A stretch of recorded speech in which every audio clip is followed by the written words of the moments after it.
Sexless marriages. Yes, आपने सही सुना, सेक्सलेस मैरिजेज।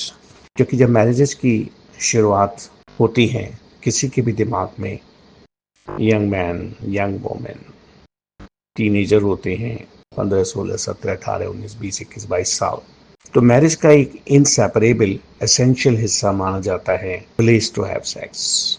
और उस उम्र के जो सपने होते हैं, जो आकांक्षाएं होती हैं, जो फैंटेसी होती हैं, वो सबसे ज्यादा सेक्स पर ही केंद्रित होती हैं। और शायद सभी युवाओं ने अपने अपने समय में, अपनी अपनी उम्र में यही कल्पना की थी कि मैरिज होने का मतलब है सेक्स करने की आजादी, जब चाहो, जैसे चाहो, जितनी बार चाहो, जिस तरह चाहो, कोई रेस्ट्रिक्शन, कोई पाबंदी नहीं, किसी से अनुमति नहीं। यही सपने, यही कल्पनाएं लड़कियों के दिमाग में थी और यही कल्पनाएं, यही सपने लड़कों के दिमाग में थे। और इन्हीं सपनों के साथ शुरुआत होती है शादी की। अच्छा है, बहुत अच्छा है, बहुत ज्यादा गलत नहीं है। और शायद सभी लोगों ने अपने अपने समय पर यही मानसिकता रख के, यही भावना रख के अपने जीवन में विवाह के संबंधों की शुरुआत की थी। और उसमें सभी सभी शामिल हैं। शायद ही कोई एक्सेप्शन होगा जो उसमें शामिल ना हो। और संभवतः कुछ भी गलत नहीं था, क्योंकि उस समय तक का जो ज्ञान था, उस समय तक का जो भी हमारे अंदर हमें उपलब्ध ज्ञान था, सलाहें थी मित्रों द्वारा, हम उम्र लोगों द्वारा, समय तक का उपलब्ध जो साहित्य था, उसने यही बताया कि शादी का, विवाह का केंद्र, विवाह की मेन एक्टिविटी सेक्स है। पुरुष का शरीर, स्त्री का शरीर, वही सब कुछ है। और उसी धारणा के साथ, उसी मान्यता के साथ सभी लोगों ने शादियां की। और सभी लोगों ने शरीर को ज्यादा से ज्यादा बार, जल्दी से जल्दी, गिनती में ज्यादा बार, ड्यूरेशन में ज्यादा बार लोगों ने उसको इस्तेमाल करने की कोशिश की। और बहुत जल्दी, बहुत जल्दी, बहुत ज्यादा लोगों को ये आभास होने लगा, ये आंखें खुलने लगी, ये मन में अंदर बोध होने लगा कि ये सब कुछ नहीं है जरूरी है। शारीरिक इच्छाएं भी हैं, कामनाएं भी हैं, शरीर की भी जरूरतें हैं, मन की भी जरूरतें हैं, परिवार भी बढ़ाना है, बच्चे भी होने हैं, दुनिया को भी दिखाना है कि हमारा विवाह का संबंध अच्छी तरह चल रहा है, हमारा परिवार के बढ़ने की भी संभावना होनी है, बच्चे भी आने हैं। लेकिन बहुत जल्दी बहुत लोगों को ये अंदर अंदर कचोटने लगा, समझ में आने लगा कि यही सब कुछ नहीं है, नहीं है। लेकिन ये विषय ऐसा था जिसके बारे में बहुत कम लोगों की हिम्मत होती थी किसी से चर्चा करें। ये विषय ऐसा गंभीर था और ऐसा रहस्यमयी था कि पता ही नहीं था किससे पूछें। और जरूरी भी नहीं था कि जिससे हम पूछेंगे वो बताने में कंफर्टेबल होगा। माँ बाप, भाई बहन, बहन जीजा जी, बड़ा भाई, शिक्षक भी, और ज्यादातर डॉक्टर्स भी, क्योंकि उनको भी जो उससे पहले की जो नॉलेज दी गई थी उसमें सेक्स के बारे में बहुत कम जानकारी थी। जब अब से 45 साल पहले हमने प्रैक्टिस शुरू की थी और उस समय हमने लिखना शुरू किया सेक्स कंसल्टेंट, तो हमारे घर वालों ने भी हमारा मजाक उड़ाया था। हमारे मेडिकल प्रोफेशन के बहुत सारी कोलीग्स ने हमारा मजाक उड़ाया था कि ये क्या है। लेकिन समय के साथ आज जितने भी साइकियाट्रिस्ट हैं सब खुलकर लिखते भी हैं। हमें याद है कि कुछ लोगों ने ये भी आपत्ति की थी कि भाई साइकियाट्रिस्ट का क्या लेना देना सेक्स से, सेक्सुअल बिहेवियर से, क्योंकि उस समय कुछ लोगों ने समझा था कि सेक्स का बिहेवियर साइकियाट्री से यानी बिहेवियरल साइंस से कोई संबंध नहीं है। तो लोगों को पता ही नहीं था कहाँ पूछें, किससे जानकारी लें। और गलतियों पर गलतियां होती रहीं, एक ही दिशा में, एक ही गोल मान के कि हमें शरीर इस्तेमाल करके अपने आप को खाली करना है। हमारे अंदर जो आवेश है, हमारे अंदर जो जोश है, हमारे अंदर जो इच्छा है, हमारे अंदर जो वासना है, हमें उसको कैसे भी करके पूरा करना है। या तो वो एजुकेशन ओरिएंटेड हो गई पुरुष के केस में, स्त्रियों के केस में ठीक है, पति है, पुरुष है, उसकी इच्छा होगी, वो कुछ करेगा, हमें उसको सहयोग देना है क्योंकि वो पति है, क्योंकि पति परमेश्वर है, क्योंकि हमारी शादी हुई है, हमें अच्छा लगे ना लगे, लेकिन हमें चुप मन मान के होने देना है। भले उनको कुछ अच्छा नहीं लगने लगा था या भले उनकी संतुष्टि नहीं हो रही थी, लेकिन वो स्वीकार करती गई, सहती गई, स्वीकार करती गई, सहती गई। मन में कुंठा डेवलप होती गई, मन में व्यथा बढ़ती गई, मन में उलझन बढ़ती गई, मन में असंतुष्टि बढ़ती गई। ये सब बातें हम क्यों कह रहे हैं आपको?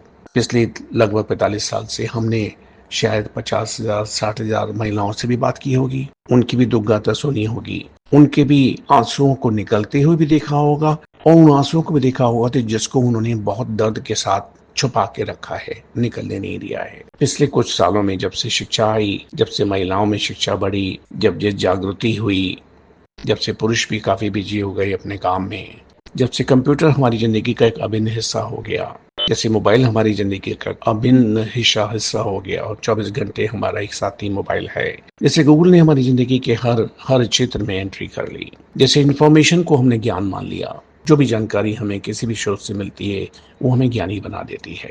और जब भी हम ये महसूस करते हैं कि हम ज्ञानी हैं तो हमारा सर गर्व से, भले ही हम उसे गर्व ना कहें, भले ही उसे गर्व ना माने, लेकिन किसी न किसी एहसास से भर जाता है कि हमें तो सब कुछ पता है। जब से मीडिया आया, जब से इलेक्ट्रॉनिक मीडिया आया, टीवी सीरियल्स आए, ओटीटी प्लेटफॉर्म आए, ये सब चीजें बड़ी सामान्य सी हैं कहने सुनने में, लेकिन आपको पता है इन सब चीजों ने आपकी लाइफ से सेक्स को निकाल दिया है। बड़ा अजीब सा वक्तव्य है कहने में, सुनने में, मानने में, लेकिन हमारा कोई अभिप्राय, हमारी कोई अलग मंशा तो है नहीं ये बात बताने में आपको। लेकिन 10 में से 7, 8, 9 मैरिजेस तो हैं, सेक्स नहीं है।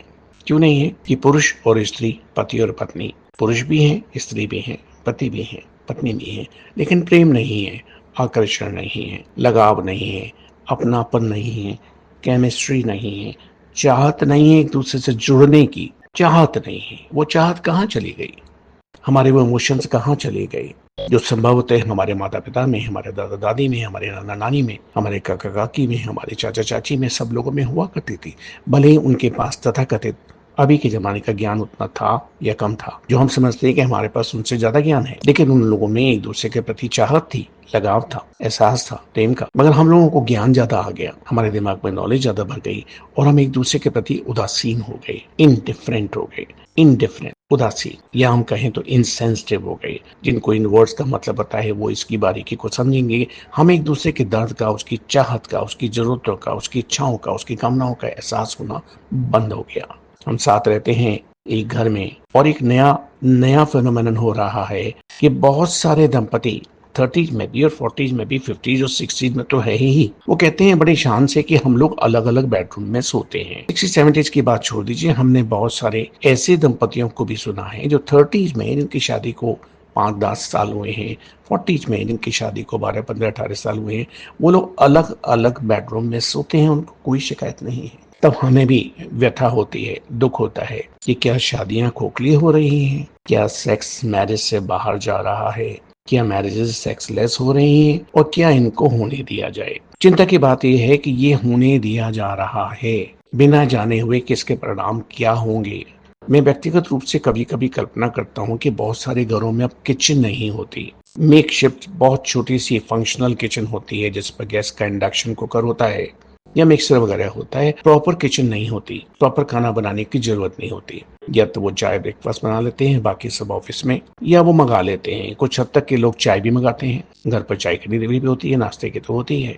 और चूंकि मेरी विचारधारा या मेरी मान्यताएं काफी हद तक उन मान्यताओं से जुड़ी हैं जो पहले से चली आ रही हैं, जिन्होंने हमारे संस्कार दिए हैं, जिन्होंने हमें संस्कृति दी है, जिन्होंने हमारे परिवार को, हमारी पीढ़ियों को पोषित किया है, तो हम ये मानते हैं जिस घर में किचन नहीं होगी उस घर में सुख शांति नहीं हो सकती, क्योंकि वो घर नहीं होगा। आप किसी होटल में ठहरते हैं, वहां आपको चाय बनाने की सुविधा होती है लेकिन खाना बनाने की सुविधा नहीं होती, क्योंकि वो मात्र होटल है।